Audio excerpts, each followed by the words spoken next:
In this guide, I'm going to show you how you can fix your YouTube recap not showing.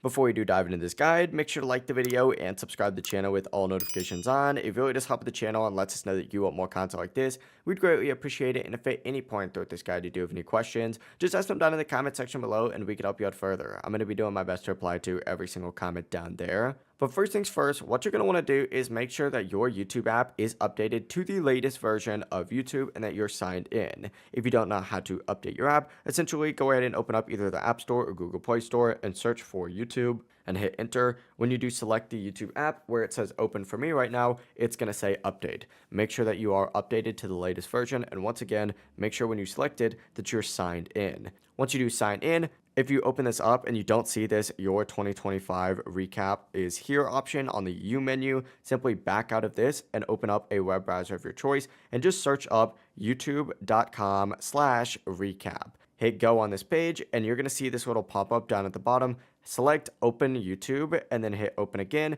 and your recap should automatically start playing. If it still doesn't work, don't worry, the recap is slowly rolling out globally and it may take a few days depending on your region, so just keep that in mind. Updating your app and checking back in a few days is usually all you need to do. If you guys do have any questions, ask them down in the comment section below and we can help you out further. I'm going to be doing my best to reply to every single comment down there. Before you do leave this guide, make sure to like the video and subscribe to the channel with all notifications on. It really just helps out. Let us know that you want more content like this. We'd greatly appreciate it. Have a great rest of your day though. Peace.